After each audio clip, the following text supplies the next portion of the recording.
Good evening, guys.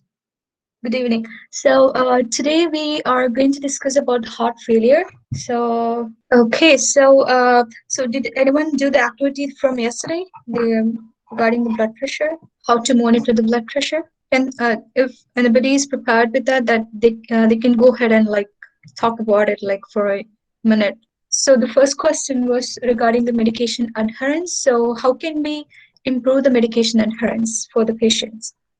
So let's discuss few points where we can improve the medication adherence. Combination pills can be taken rather than single drug. It Yes, will yes. reduce the number of pills to the patient. Mhm. Yes. Mm-hmm.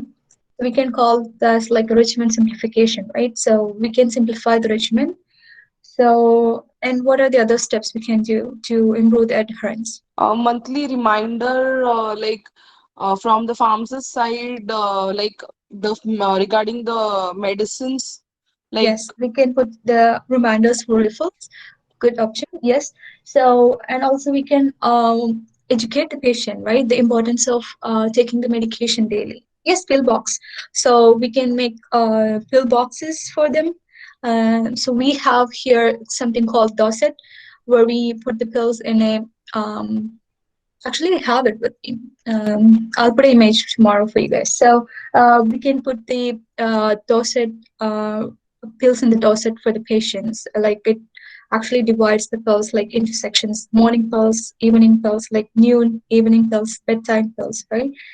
And yes, and what is the other thing we can do? Ensure the affordability. So there are a lot of patients who cannot afford the medication, so we can give them the generic ones, right? Instead of going with the brand, which probably like cost a lot compared to. So generic will be like more cheaper than the brand ones. So we can make sure to ensure the affordability. Then what else we can do? So we said that regimen simplification. So how can we simplify the? So uh, so what's your name? Sorry, was talking before. So she said we can make it a single pill combination, right? So what is the other way we can simplify the regimen? What a pharmacist can do? So instead of instead of taking the medication 3 times daily, we can switch to a drug where the equivalent therapeutic effect, but only the patient has to take twice daily. See, so we can switch the DID daily regimen to equivalent regimens with BID dosing or once daily dosing. So that is another way we can simplify the regimen, right? Yes. Now the next question was we how to do a blood pressure monitoring. So how do we educate the patient to properly monitor their blood pressure at home? twice in the morning and twice in the night, for, I mean, that is like for diagnosis. Yes, that's for diagnosis that we discussed yesterday. So we Mhm. always recommend to use proper blood pressure monitor. So here we have the monitors which is recommended by the Canadian Hypertension Society. So they have this kind of mark, kind of a trademark. We could not trademark like a sign on the blood pressure monitor. So what if they don't? So we usually recommend the patients when they come to buy the blood pressure monitor, if they don't find that sign, don't go with the blood pressure monitor because most of the blood pressure monitor does have the sign. So we recommend a good blood pressure monitor for the patients. Like same likewise, like maybe in India, we will have certain companies that we the doctors usually go with. So recommend a good blood pressure monitor. That is the first step we have to do, right? So we can call it like an approved meter, right? Then we have to make sure that to educate the patient to validate the blood pressure monitor every 6 months at least. So most of the time we ask the patients to use the automated machine. Why? Because automated machine gives us more accurate result compared to, and it also gives a better prediction of cardiovascular risk compared to the non-automated one, which is the sphygmomanometer. So which one we recommend? Can we do we recommend the wrist one? So the blood pressure monitor comes from the wrist form, where we can attach to the wrist and take the blood pressure, and there is the finger one. And so we usually recommend the brachial cuff model, which gives the accurate measurement again. So it really important to use the right cuff size. So we usually say that width is 40% of arm circumference. So or width is 40 and length is above 80 to 100%. Why? It's because large cuff size can give low reading, and small size can give high readings. So it is really important to use the right size of the cuff plating. Now, what is the technique of doing the blood pressure? So first, so for example, patient came back from work, and like at home, and can he go directly and take his blood pressure? Like, no, he cannot. What if the patient was going for a walk and he came back? Can he go directly and take his blood pressure? No, right? Why? Because it can elevate the blood pressure. So we usually recommend rest for 5 minutes before taking the blood pressure. Rest for 5 minutes. Then what is the position you have to maintain while taking the blood pressure? You have to sit. We have to educate the patient to sit upright with back supported, then feet on the floors, and do not cross the legs. So we have to raise the arms to the heart level, and maybe you can ask them to rest the arms on the table, and they have to fit the cuff comfortably around the arm. So that the position is really important, guys. Rest and position is really important. So they cannot take blood pressure right away after taking a coffee, or after a brisk walk, or after coming from jogging, after coming from exercise, so they have to rest for 5 minutes. The position is really important. Then we take the two readings, so at 5 minutes interval. So again, it's not just one reading. We have to take two readings, 5 minutes interval, and we take the average. So yesterday we said for the diagnosis we had to take two in the morning, two at night, and for 7 days, and we get the average of 2 to 7 days, and we disregard the first reading. But it's not about the diagnosis; it's regular monitoring. So take two readings at 5 minutes interval, then we get the average. So always we ask the patients to keep the record, and patients will share it with the physician when the next follow up or the next visit. So what is the best time to do the blood pressure monitor? What is the best time in a day? What do you guys think?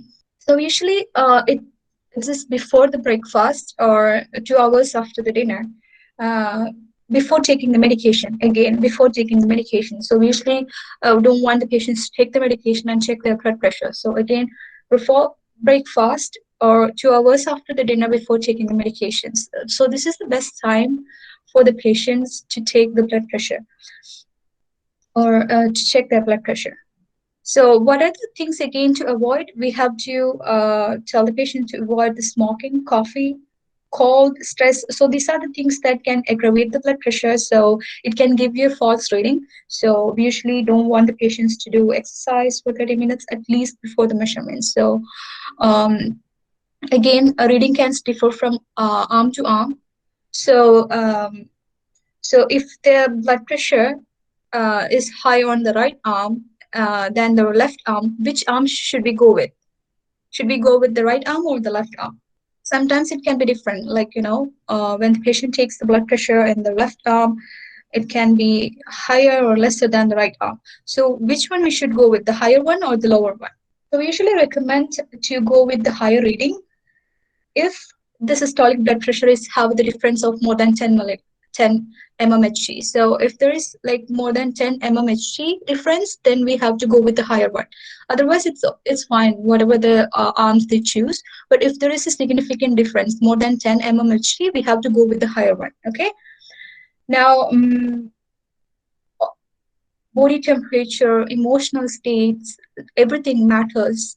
Body position, everything matters when they do the blood pressure monitoring. So again, at least we have to be careful with the resting, the position, and the time. Okay, and all the factors that affect the blood pressure, which like smoking, coffee, cold, stress, and exercise. So these things has to be avoided before taking the blood pressure.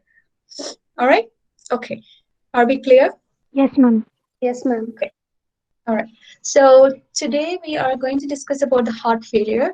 So we probably might have like we know the heart failure is like one of the main disease which remain like the mortality is like around approximately more than 50% people die within like 5 years of diagnosis.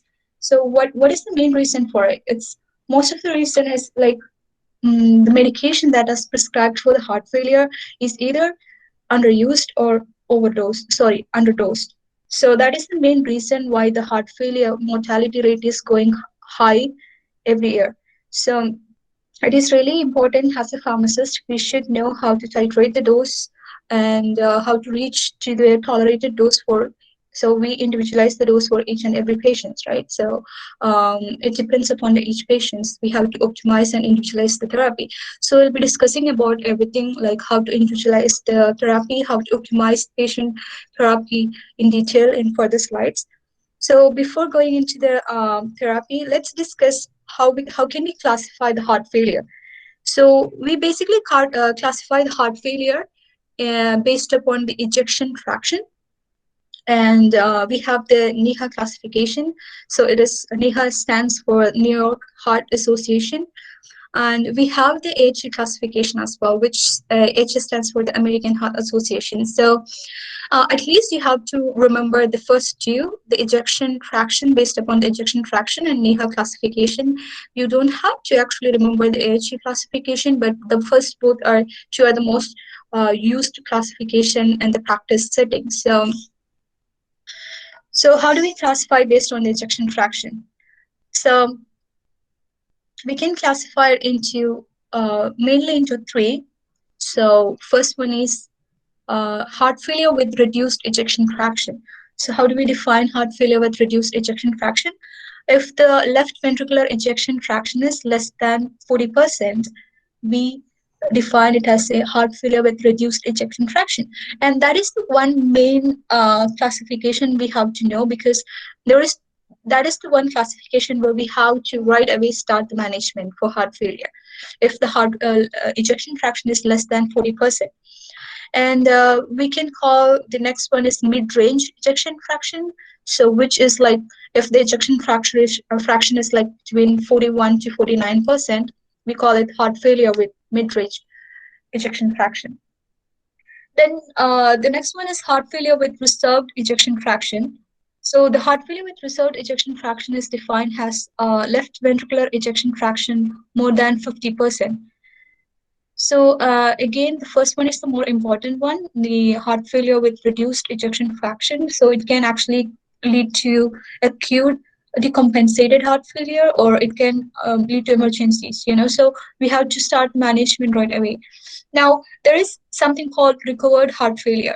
So the patient once the patient have the heart failure, like there are chances of relapse is very high. So patient how do we define the required heart failure is patient once had the heart failure with reduced ejection fraction. Remember, notice it's reduced ejection fraction. So once the patient had the reduced, which means the patient once had a heart failure with left ventricular ejection fraction less than 40%. Now the patient is on medication and the left ventricular ejection fraction is above 40%. So that we call it as a recovered heart failure. Now let's move on to the NIHA classification. So NIHA classifies into four classes. So the first class is no symptoms. So patient basically will have no experience, no symptoms, but patients have this, hypertrophy and all those things, but patient is not feeling any symptoms outside. NIHA class 2 is like symptoms with ordinary activity. So the patients cannot do like um, normal activities like maybe walking, taking the steps, climbing the steps upstairs, and those kind of ordinary activities, the patients can develop symptoms.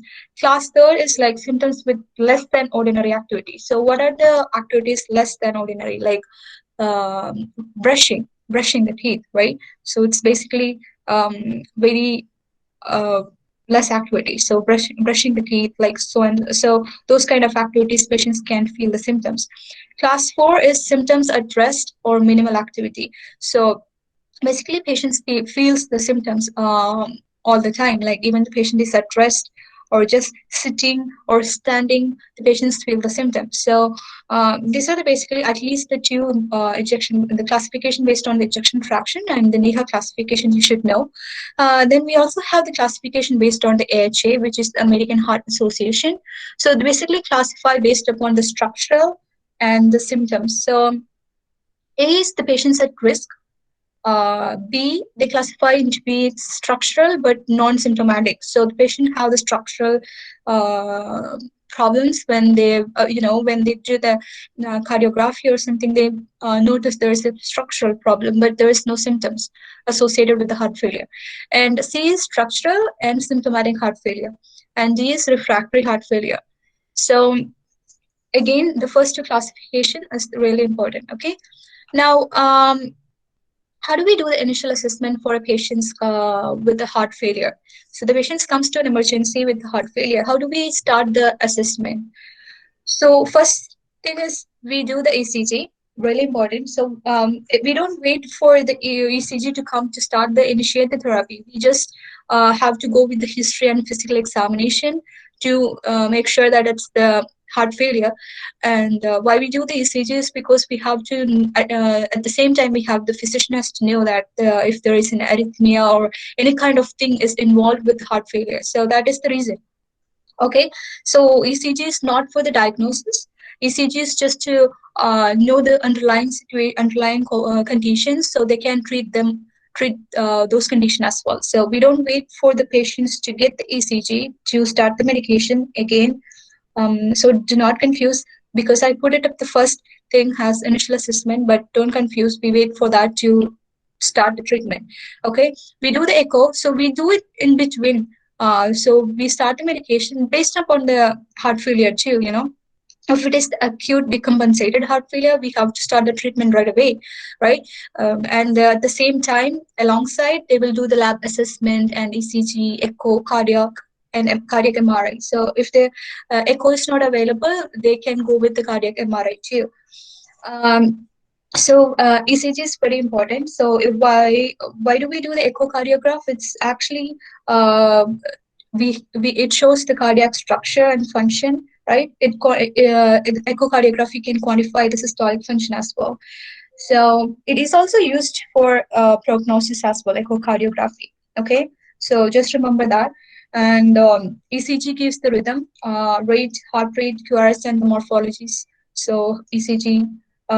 What about the cardiac MRI? So if the echocardiograph is not available, sometimes we have to go with the cardiac MRI. So cardiac MRI is not usually commonly used. It's only just in case if the echo is not available, we go with the MRI. Now, what is the histories we take? So so initial assessment includes the history. So we take the history of the patient. So what are the symptoms that patient had? If the patient had a previous history of heart failure, so everything matters. So we'll be discussing about the important symptoms and signs in the next slide. Then we do the physical examination if the patient have edema. So the physician can do the physical examination for edema if the patient have the cold erythematous, So, and we also, at the same time, we do the lab assessments. So lab assessments includes, we take pretty much everything, CBC, TSH, LFT, renal function, lipid profile, blood glucose, the important things to know here is BNP, have you guys heard about the BNP? It is basically the B-type natriuretic peptide, which is the marker, like a very specific marker for heart failure. Okay, so let's see up here. Yeah, I put up here. So first, let's go with history. So we'll go with an order. So in history, we do the cardinal triad. History, the main important three things that we have to see is if the patient have the fatigue, if the patient have the dyspnea, edema. So these we call it as cardinal triads. And these are the main three important symptoms the patients can feel if the patient have the heart failure. Again, it is fatigue, dyspnea, and edema. And the common ones are the weight gain. So the weight gain basically due to the edema, so weight gain, orthopnea, proximal nocturnal dyspnea, weakness, exercise intolerance, cough, abdominal distension, nocturia. So these are basically the symptoms the patients can feel, patients will have when they have the heart failure. Again, cardinal triads, which are the fatigue, dyspnea, edema. At least you should know these three, which is really important. Now, we probably might have heard about left ventricular heart failure and right ventricular heart failure. So, how do we know that if the patient, if it is the left ventricular involvement or right ventricular involvement? So, there's few things here to remember. Is the if the patient left ventricular is involved, patient probably will have the dry cough and increase in weight. And the other thing is like pink frothy sputum. So these three things are the indication of left ventricular involvement. Again, dry cough, increase in weight, and pink frothy sputum. So why it is because the blood backup? Why it is pink frothy is because the blood it is left ventricular, right? So it the blood backup into the lungs and it produces the pink frothy sputum. Now the right ventricular involvement, usually the patient will have edema, and the main thing is edema. So that doesn't mean that left ventricle does not have the edema. The left ventricle also have the edema, but more edema is more common in right if the right ventricle is involved, and patients can have jaundice as well as the nausea.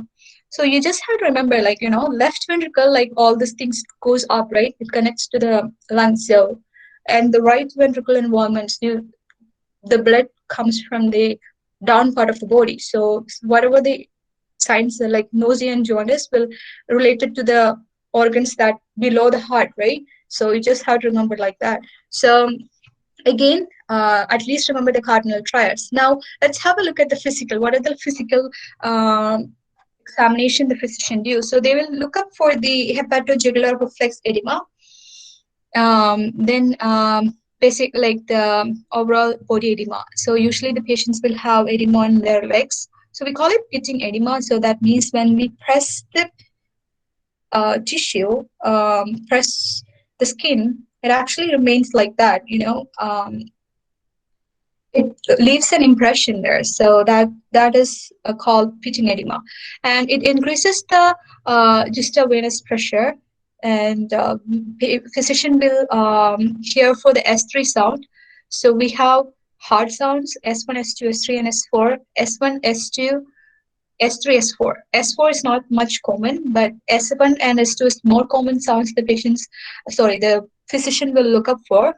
And S3 is specifically for heart failure. Again, just remember this, S3 sound is specific for heart failure. Okay, and so S1 and S2 is the laptop sound. So S3 is specific for heart failure. Then the physician will examine for the cool extremities, sweating. If the patient is sweating, the patient have the cyanosis and everything. So I put the sweating 2 times. Okay. Now, what are the lab investigation? We already discussed in the first slide, in the second slide, that we do the CBC pretty much everything: serum creatinine, blood urea nitrogen. So just yesterday I talked about the golden triple therapy, right? The spironolactone, beta blockers, ACE or ARBs. So we discussed yesterday what are the monitoring that we have to do for those drugs. So we do the same test monitoring for this heart failure, because we want to know, in order to start the therapy, we want to know if the blood urea nitrogen and serum creatinine, like lipid, blood glucose, everything is like under the normal, and the important 2 markers which is specific for the heart failure is, you probably might have come across in textbook for this thing, BNP and pro-BNP. So BNP stands for B-type natriuretic peptides. So it is one of the, so we basically have 2 types of ANP and BNP.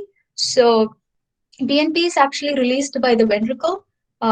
More actually, it is released more during a heart failure. So it is actually a normal physiological mechanism of the body to release this hormone if the patients have the heart failure, and the muscle myopathy, like cardiomyopathy or anything, the body automatically releases the BNP.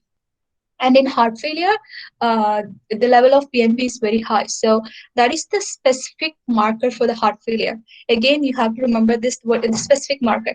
What about the troponin? So you probably might have wondering, like troponin is something related to the muscle tissue, right? So why not troponin? Can we say that troponin is a specific marker for heart failure?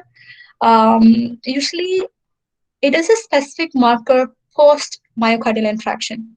So again, BNP is the specific marker for the heart failure, but troponin is more specific post MI. So usually physicians don't recommend taking the troponin during heart failure, but after post MI, patient has to, if the patient have any acute coronary syndrome or post myocardial infarction, the troponin level will be very high. So if the patient comes in and the patient have a post myocardial infarction, how does the physician knows? From the troponin level. So troponin will be, I think, within like 2 hours or within 12 hours post MI, it increases troponin. So again, BNP is specific for the heart failure, and troponin is like specific for post myocardial infarction. Okay. Now, let's see what are the risk factors for heart failure. So here we are going to discuss about what are the common risk factors for heart failure. What do you guys think? What are the common risk factors? What are the factors that can worsen or precipitate the cardiomyopathies? We can again go with the non-modifiable lifestyle factors. What are the non-modifiable factors? Obesity. Sorry? Obesity, you said? Yes, ma'am. Yes. Yeah, we can say that this yeah, lifestyle, obesity. What are the other Age, factors? yes. Age and gender. Age and gender, yes. If the patient have a family history of cardiomyopathy, uh, that is which is a non-modifiable factor, right? So obesity is like a modifiable factor, but age, gender, family history is non-modifiable.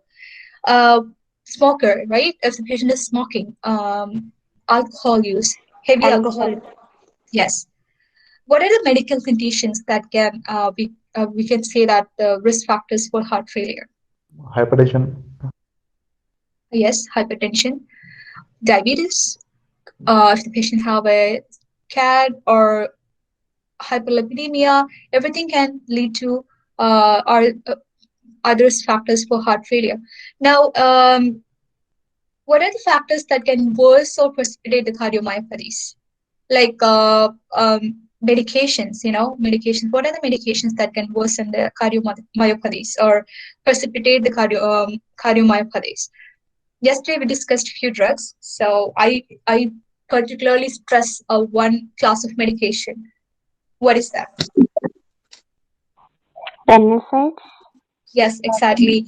Why NSAIDs? Because it's actually patients on NSAIDs, especially the COX-2 inhibitors, like it can cause fluid retention. So NSAID is always, whenever we do the counseling here, uh, when we call NSAIDs, aspirin is, you have to put the aspirin away, because aspirin, we always recommend the aspirin, baby aspirins. We call it as baby aspirins here, like 81 milligram aspirin.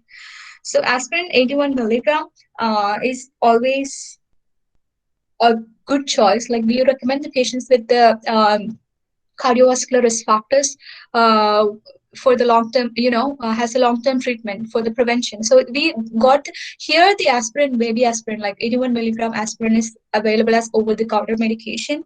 So when I say NSAIDs, you don't have to think about the aspirin. So what if we are recommending the patients with aspirins? That's not an issue. But rest of the NSAIDs like indomethacin, ibuprofen, these are the important NSAIDs where can cause or worsen the cardiovascular conditions. So cardiovascular events, or we can call it as events or conditions. So why? Because it can cause, most of the NSAIDs can cause fluid retention in body. And also drugs like androgens, high dose of salicylates, glucocorticoids.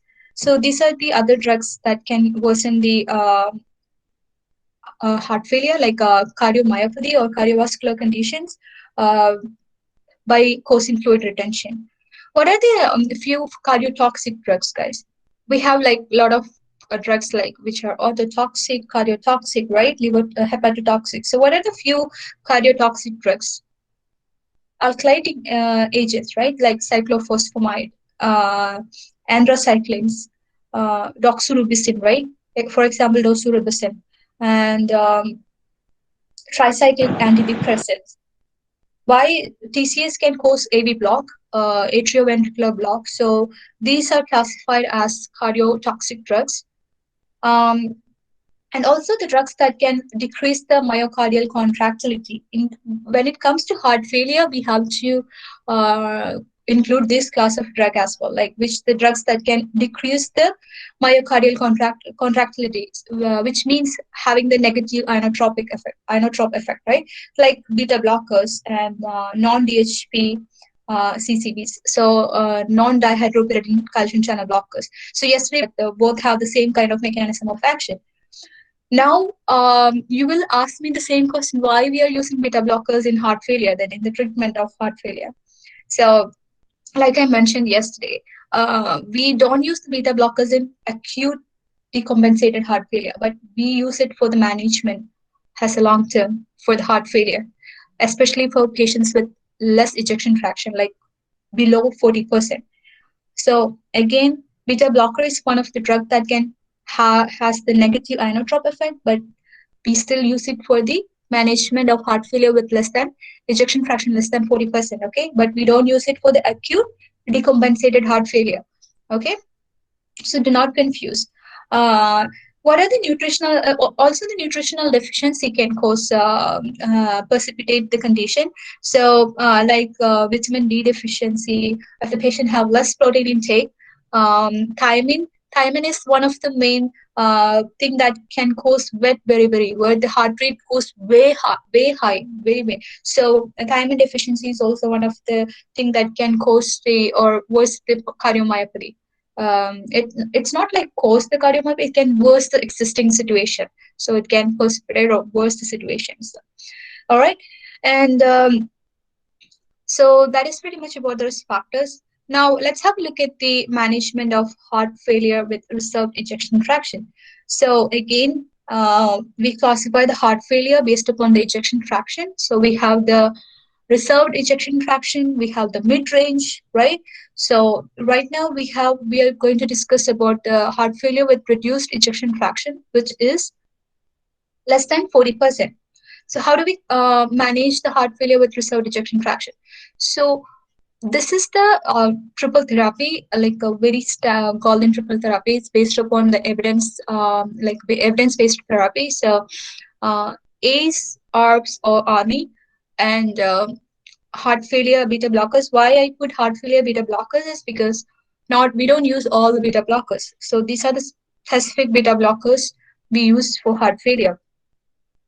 And we have the MRA, the mineralocorticoid antagonist, which is spironolactone and epileron. So we use the spironolactone more commonly, and it seems to shows that these three classes of medications can decrease the hospitalization and mortality associated with heart failure. And it is really important to titrate the dose every 2 to 3, 4 weeks, and we have to titrate to a target dose where the patient can tolerate it. And titration is really important because most of the, like I said in the first slide, the underdosing and underusing of medication is the most two main causes for the prevalence of death associated with heart failure. So again, ACE, ARBs, ARNI. So either we can use the ACE inhibitors with in combination with beta blockers and MRA, or we can switch ACE to ARBs if the patient cannot tolerate the ACE inhibitors. So we discussed yesterday what are the two conditions where the patients cannot tolerate ACE inhibitors is cough and angioedema. So if the patient, especially in African Americans, the angioedema is like 3 times more prevalent and compared to other people. And in cough, like when it comes to East Asians, cough is more prevalent in East Asians, right? So if the patient cannot tolerate ACE, we can switch ACE to ARBs. But if the patient having the kidney condition, CKD, can we switch ACE to ARBs? No. So because why? Because ACE and ARBs both can cause acute renal failure, has an adverse effect. So there is no point in switching ACE to ARB. So only the two conditions where the pharmacist can recommend the physician to switch ACE to ARB is if the patient develops angioedema with ACE, or if the patient develops cough, dry, productive, non-productive cough, actually, a non-productive cough with ACE inhibitors. And also we can switch to ARNI. I don't know if you guys might have heard about ARNI. Have you guys might have heard about ARNI? It's a new class of medication. I don't know if it's available in India. So did anybody have heard? Oh yes, yes. So ARNI, what is ARNI stands for? Anybody? Yeah, it is ARB. Yes, it's neprilysin inhibitor, right? Yes, angiotensin receptor blocker, and it's also neprilysin. So it's a combination of ARB and neprilysin inhibitor. So it basically increases the BNP. So BNP is actually, like I said, it actually the main important. So neprilysin actually degrades the BNP. So it actually inhibit the neprilysin so that BNP. So it's a natural physiological mechanism. We just giving the neprilysin to maintain that natural physiological mechanism to protect the heart. So the one drug which is available here is I'll put the name up here, sacubitril, in combination with valsartan. So I don't know if it's the same one that available in India, but we have this one up here, like in available in Canada. So this is the only we only have like one drug available actually. And here the brand name is like Entresto, we call it. But usually it comes in brands. We don't have the generic here. We only have the brand for this Ani. So you probably know how this again. Why we give the why it comes with a combination of ARB is because the neprilysin inhibitor is actually can also um, it actually also inhibit the metabolism of angiotensin too. So that is the reason. So it can increase the level of angiotensin too. That is the reason that it always has to give in combination with ARB. Cannot give just the neprilysin inhibitor like the sacubitril. We have to give it with the combination of both the ARB and it should be in combination of a ARB. Okay. Now there are some studies where it's shown sometimes you might have come across with cases where the um, physician add the SGLT2, which is the anti-diabetic medication. And you might be wonder why the physician adding so basically this is a triple therapy, but recent studies have shown addition of the SGLT2 is also a good choice for the patients in heart failure. So it seems that it decreases the risk of cardiovascular death and worsening of heart failure, but it does not decreases the hospitalization or the mortality. It has no relation with that. These are the three main drugs which can decrease the risk of death and the hospitalization. But the SGLT2, like empagliflozin, so it can decrease the risk of cardiovascular death or worsening of heart failure. So you might come across in practice where the physician will add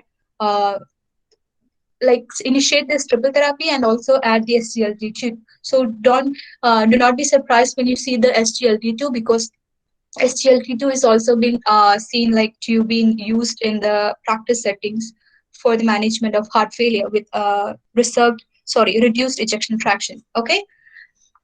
Now, how do we optimize and individualize the therapy?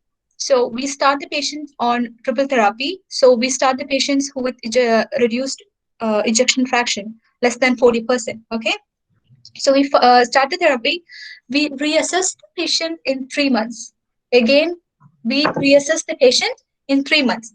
So we discussed in the first slide and in the second slide that the classification of heart failure. Now we are reassessing the patient. So how do we going to reassess the patient? So we are going to see if we are going to ask the patient if the patient are having symptoms. So NEHA class 1, we said what we said, like no symptoms. So we continue the same therapy. We continue with the same triple therapy. We continue with the ACE or ARBs or ARNI, or we usually start with the ACE or ARB with beta blockers, and we give the spironolactone too. So we continue with the triple therapy. If the patient have NEHA class 2, which means the symptoms with ordinary activities, so or more than class 2, we switch the ACE and ARB to ARNI. So here is where we switch the ACE and ARB to the new class of medication, which is the ARNI. So there is another few things we have to remember when we switch the ACE and ARB to ARNI is like the washout period. We cannot switch directly. So patient comes and we notice physician notice that the NEHA, the patient having symptoms with ordinary activity or less than ordinary activity, and the physician want to switch the ACE to ARNI. He cannot switch it right away. There is a washout period of 36 hours before we switching ACE to ARNI. Again, remember there is a washout period of 30. It's really important to know. There is a washout period of 36 hours. So what is washout period? So we have to allow the drug to excrete from the, like eliminate from the body. Like we have to stop the ACE and we have to wait for 36 hours and then we start the ARNI. So we have to allow 36 hours of washout period when switching the ACE to ARNI. And also, how do we look for the candidates for ARNI is like, before we starting the ARNI, the physician has to make sure that patient can tolerate the ARNI. So how do the physician does that is like, physician has to make sure that systolic blood pressure before initiating the therapy, the systolic blood pressure is above 100, and also patient has no problem in taking at least 20 milligrams of enalapril. So if the patient is like on enalapril or equivalent, or the equivalent. So what I mean is like at least the patient is able to tolerate 20 milligrams of enalapril or the equivalent drugs, the same class, any other medication which is equivalent to 20 milligrams of enalapril. So if the patient cannot tolerate that dose, we usually don't start the ARNI. That means the patient cannot able to tolerate the ARNI. If we start it too, it can cause more side effects. So that is the reason. So that is the that's the how the physician look out for to choose the candidates to start the ARNI. Otherwise, the physicians usually don't start the ARNI. The physicians try to increase the dose of ACE or ARB. Okay, so again, systolic blood pressure has to above 100, and the patient has will be able to take at least 20 milligrams of enalapril or equivalent dose. Now. Again, one more thing that we discussed is like washout period. So we have to allow 36 hours of washout period. Now, if the patient comes and there is another option, we can add ivabradine. But again, the candidates for ivabradine is the patient should have the normal sinus rhythm. And so the ECG should show the normal sinus rhythm. And the patient should have at least 70 to, above 70 to 77. The heart rate should be between 70 and 77 before initiating the ivabradine. If it is below 70, we cannot initiate the ivabradine because ivabradine can actually decrease the heart rate, drop the heart rate. Right? So it actually used in severe bradycardia. So again, after so we reassess the patient. If the class 1, we continue the therapy. If it is class more than 2, we switch to ARNI or we can add the ivabradine. Now, we again reassess the patient in another 3 months. So after 3 months, the patient comes back. We reassess the patient. Now, if it is NEHA class 1 with ejection fraction is above 40, we continue the triple therapy that we initiated before. If it is class 1 to 3 with left ventricular ejection fraction drops below 35, then we have to go with cardiac resynchronization therapy. So CRT stands for that. or ICD. ICD is like what? Implantable cardioverter defibrillator. So either we have to go with those two. What if it's class NIHA 4? So NIHA 4 means patients have symptoms even with the rest, right?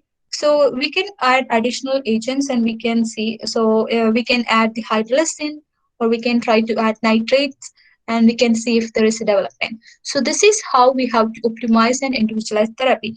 So it's not about switching the therapies. Individualization and optimization also includes to monitor the serum creatinine, blood urea nitrogen, potassium, especially if the patient like on ACE, ARB, ASO, ARB and MRA, the combination can, RNA also can increase the potassium level. So we have to be very careful. Yesterday we discussed that if the potassium goes above 5.6 millimole per liter, we have to either reduce the dose, or in when it comes to heart failure, or we have to make sure that patient is not taking any potassium supplements or any substitutes, potassium substitute for salt, or any potassium contained food like banana, almonds, avocados, so and so. So those are the things that we have to maintain. And also it includes titrating the dose.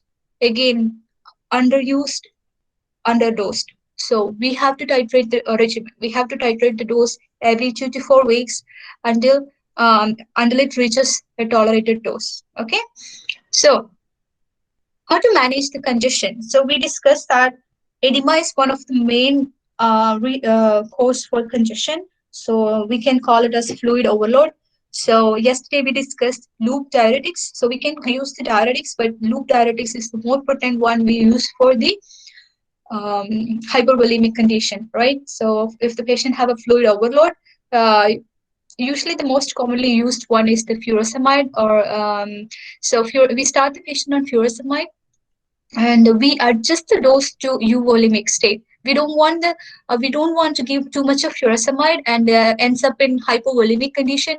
Again, loop diuretic is very potent, right? So it can actually cause hypovolemia. So we have to be very careful. So there is something called furosemide sliding scale for heart failure. So I'm not going to explain the sliding scale because it's pretty much very big. It actually will take you like extra one class to explain the furosemide sliding scale. So it is basically if the patient have the hypovolemia, and how to bring the patient from hypovolemia to euvolemia and hypervolemia to euvolemia, and based upon that symptoms, body weight and everything, they do the sliding scale. So when you work as a clinical pharmacist, it is really important to know the sliding scale, but here unfortunately it'll take a lot of time, so I'm not going to explain that, but we'll see if the time permits, we'll see. Okay, but there is something called furosemide sliding scale, which is really important in heart failure. So again, we have to adjust the dose to euvolemic. Remember, euvolemic, we don't want the hypovolemic situation.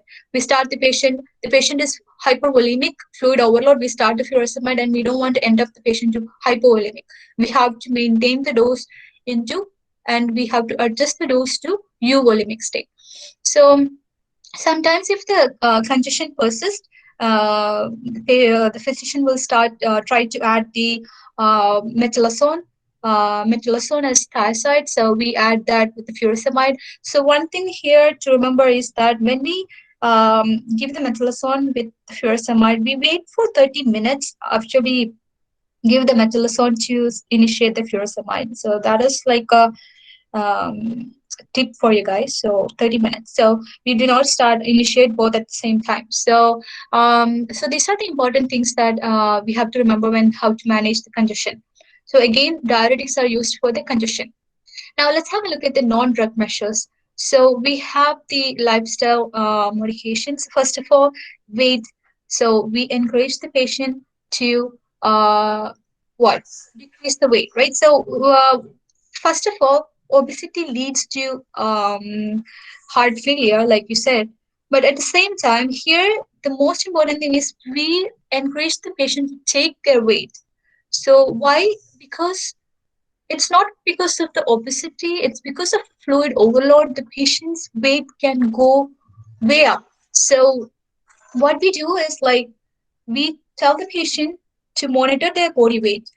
And if the patient gain weight of more than 2 kilograms in 3 days, we have to let them know to consult the physician ASAP. So again, weight monitoring. So here we are not asking the patient to go do the exercise and we do the exercise, but we are not asking the patient to reduce the weight. Here we are asking the patients to take the weight and monitor the body weight and consult the physician if the weight gain is above 2 kilograms in 3 days. And also fluid intake is really important because in heart failure, we have the fluid overload. We don't want the patients to take too much of fluid, especially if the patient is having the congestion, right?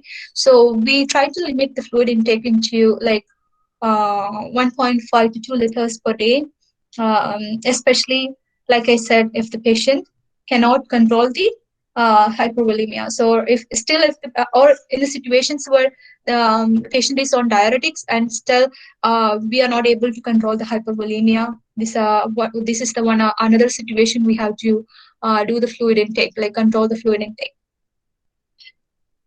And also the sodium intake. So when I say salt intake, like more specifically the sodium intake, so we reduce it to 2 to 3 grams salt per day. If the patient have a severe symptoms, we actually reduce into 1 to 2 grams per day as well. And potassium intake, we have to make sure that patient is not taking or avoiding high potassium rich foods, especially if the patient is on triple therapy, because ACE, ARBs, and MRA can cause hyperkalemia. So we don't want the patient to too much of hyperkalemia, and we end up in stopping the medication. So either we have to we have to educate the patient to avoid the potassium supplements and potassium rich foods. Now exercise. So when it comes to exercise, patient with heart failure, we discussed in the classification, they cannot tolerate the symptoms, they with the minimal activities and stuff. So we do a stress test assessment before we educate the patient on exercise. So based upon the tolerance of what kind of exercise the patient can do, we recommend the exercise for the patients. So it is really important to do a stress test assessment before we recommend the exercise for the patient. So these are the basic, like at least 5 important lifestyle modification for the heart failure patients. Now, how do we manage the heart failure in pregnancy? So as we look into the triple therapy, ACE, ARB, and MRA, which are the 3 medications, is absolutely contraindicated in pregnancy. So how do we manage the heart failure in pregnancy? So how do we manage is basically, we don't want the patient to get pregnant if the patient is a class 3rd or class 4. So that is how we manage the so don't get pregnant. That's how we say, like, the pregnancy is actually contraindicated in class 3rd and class 4. So if the patients have class 1 heart failure, and if we have to start a medication, we usually go with the beta blockers for them.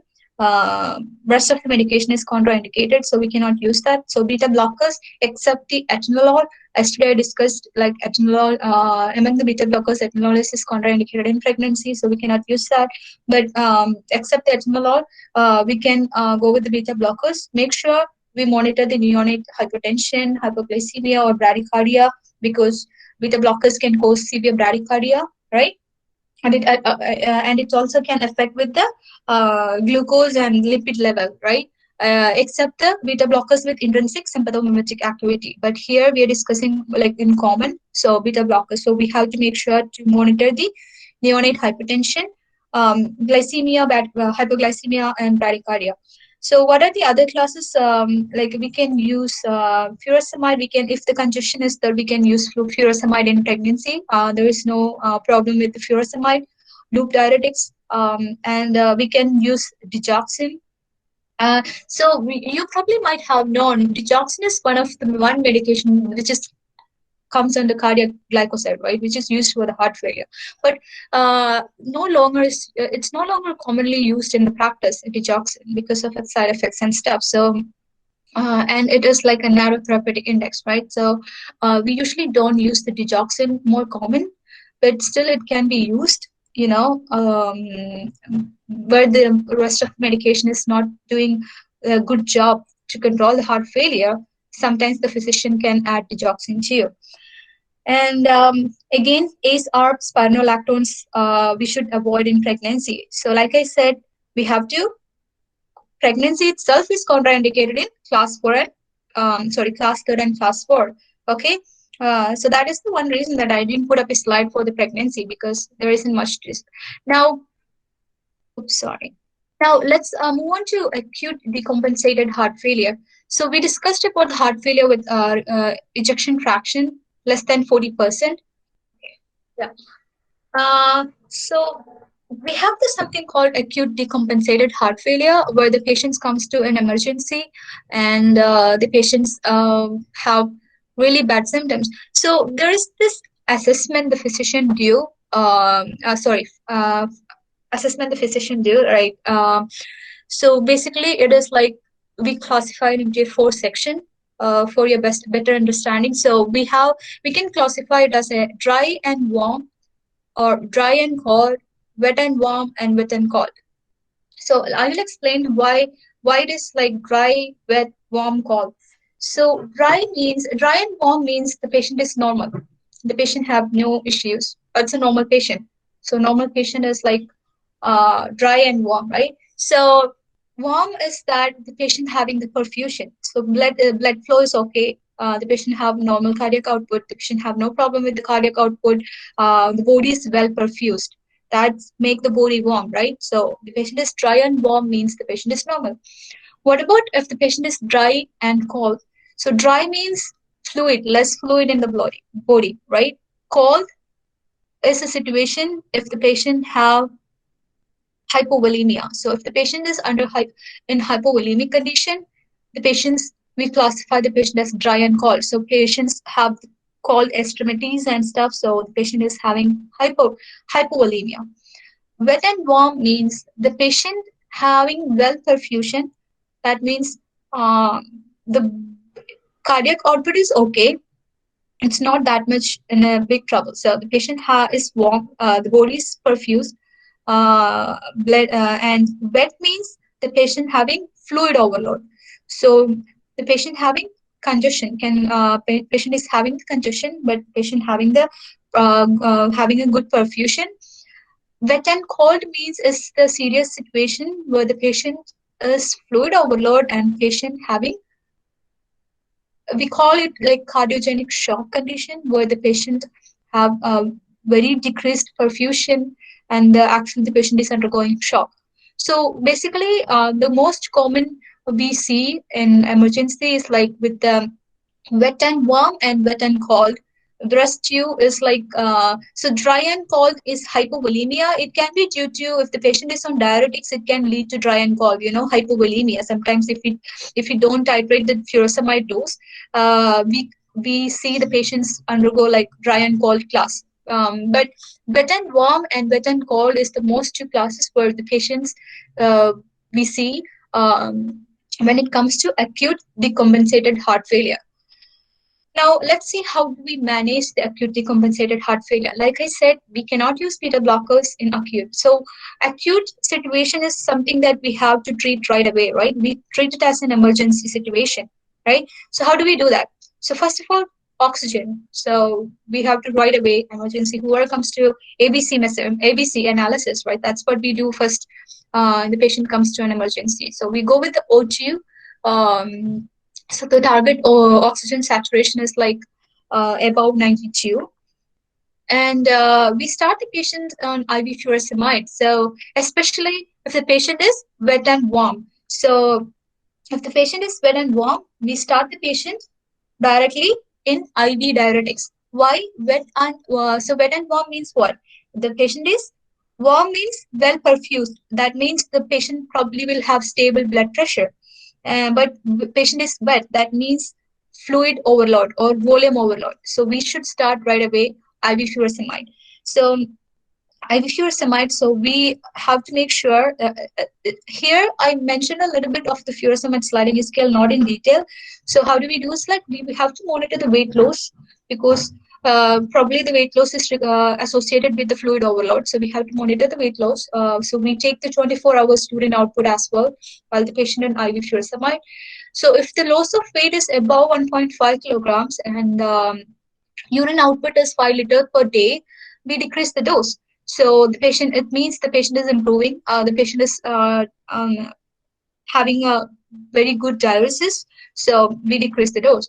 If the patient loses only zero point 0.5 to 1 kg and the patient urine output is only like 3 to 5 liters per day, we continue the same dose. Whatever the dose we started, we continue the same. And if the patient loses less than the patient is losing only less than 0.5 kilograms or less than 5 liters per day, then here it means the diuresis, the furosemide is not working well for the patient. So the patient having really high overload, or the furosemide is not working well for the patient. So in that case, we add the metolazone or IV nitroglycerin or IV sodium nitroprusside. So that's how we do the management of acute decompensated heart failure when the patient's having wet and warm. What if the patient have cold and wet? Like cold means pure perfusion. That means the patient is hypotensive. So basically, the patient is like in cardiogenic shock condition, and the patient is also wet.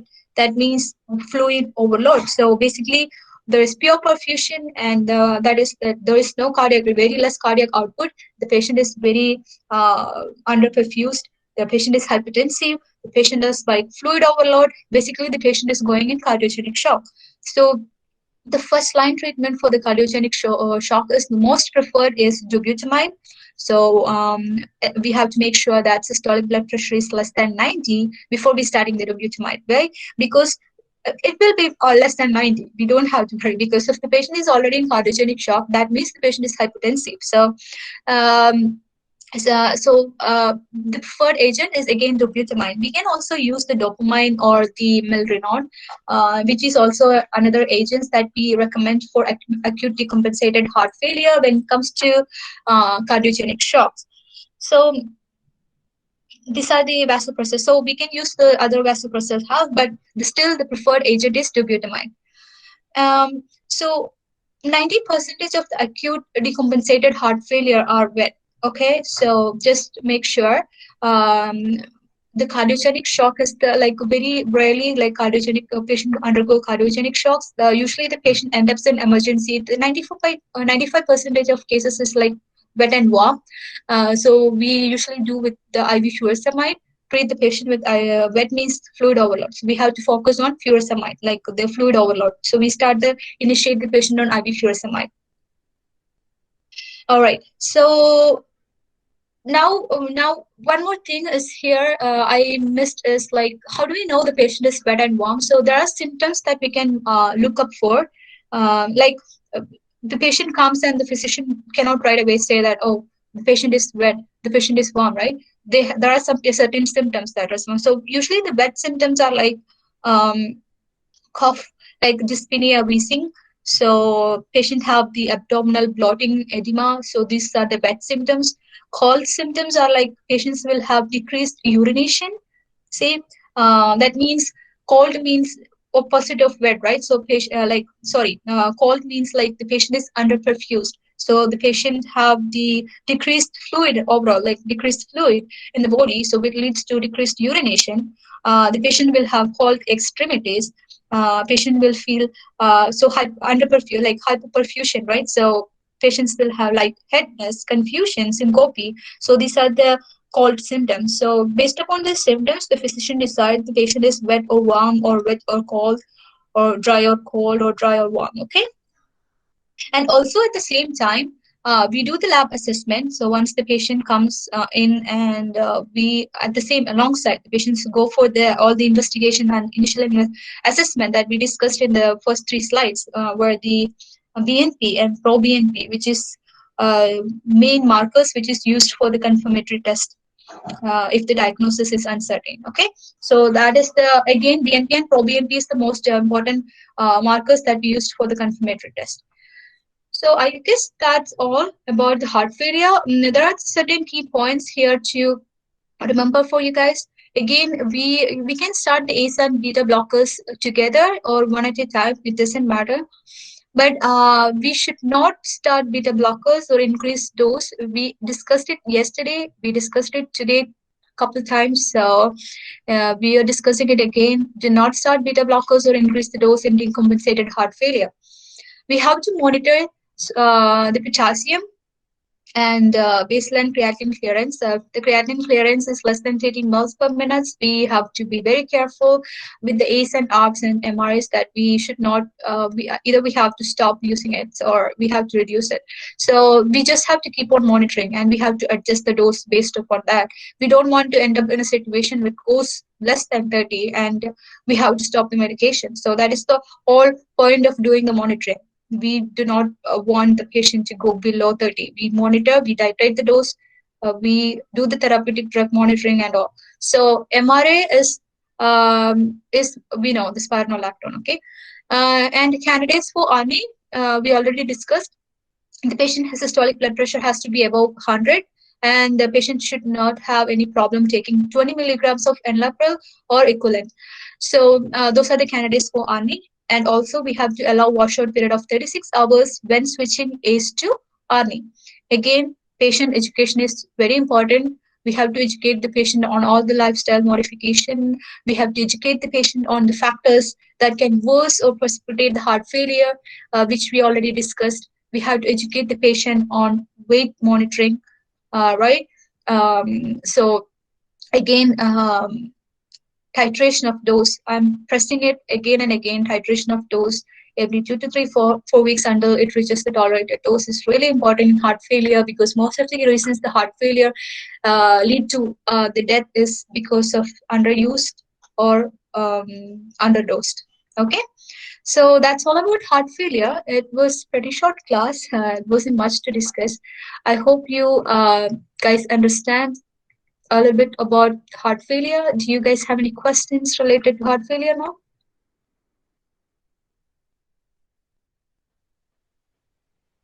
It's actually pretty much easy, heart failure, the treatment and stuff. It's just you have to relate and study things, then it become more easier for you guys. There isn't much detail like hypertension. We had pretty much like big classes of hypertension, antihypertensive. But when it comes to heart failure, again, the most you have to remember here is the triple therapy.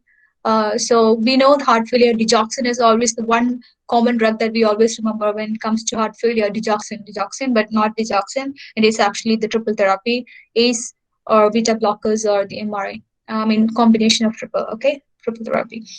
Do you guys have any questions?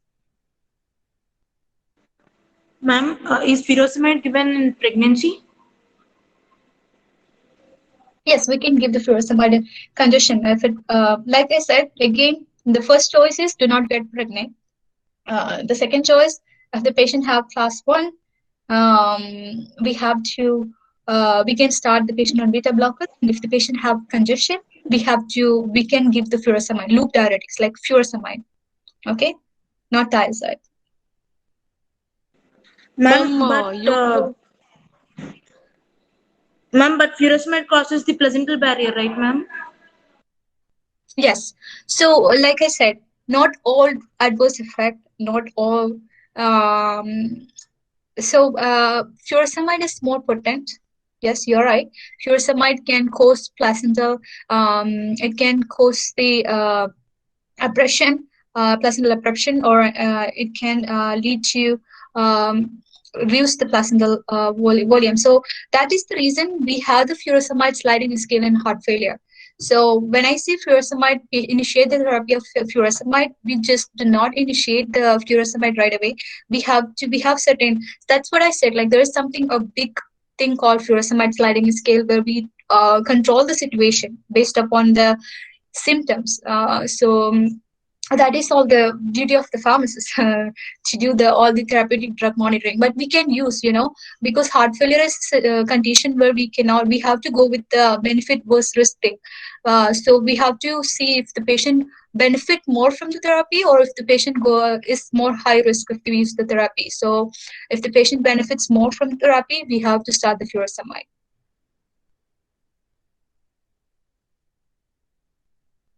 Okay. Thank you, ma'am.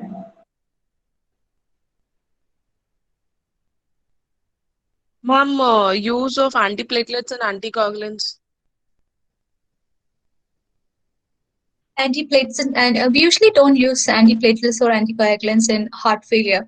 So not in heart failure, but if the patient, if the patient have any underlying conditions where the patient have for example, if the patient have post myocardial infarction, or if the patient have certain situations like where the patient have what we say, like if the patient have the mitral valve stenosis, or if the patient have the valve issues or valve problem, where we have to decrease the not the anti-thrombotics. So anti-thrombolytics is usually like very specific to stroke. We'll be discussing in stroke, but the antiplatelets, yes, based upon the condition, underlying conditions, but not in heart failure though. Okay. Where we have to decrease we use the blood thinning agents, to decrease the heart. So it's a good question. If you think about it, we say like if the patient is hyperlipidemic, and if the patient have heart failure, we would say like, why don't we reduce the blood, the viscosity of the blood by giving the blood thinner? But here the focus is mainly on how to save the patient. See, it's not we prevent, it's a long term situation based upon the underlying condition. But here, when it comes to heart failure, we have to save the patient. So think about it. We have to make sure that patient is not having congestion, patient is not going hyperperfusion, the heart is able to heart is in a good condition, or we have to control the heart to make sure that heart is gonna pumping enough blood to the body. So we have to focus on those drugs rather than like decreasing the blood viscosity, and all those are the long-term prevention we can use. That's what I said, like aspirins, patients take aspirins, which is an antiplatelet, right, has a long-term prevention. So but we don't use it in the management of heart failure. Okay. Antithrombolytic is something that we use in stroke, which is very specifically used where we have to use it within like a certain period of time. When we have to initiate the atiplase or something like antithrombolytics, we have to, we'll be discussing it in stroke. We have to start within like 30 minutes and 90 minutes after having the stroke. We use it in acute coronary syndrome as well, but we'll be discussing those in the upcoming sections, okay, in details. You will get an idea once we finish this module. You will get an idea of everything pretty much. But in heart failure, we should not use. I mean, we don't use it in the management. I don't want to use the wrong term. Okay, that's all about the section. Like that's all about the heart failure. So thank you. Sure.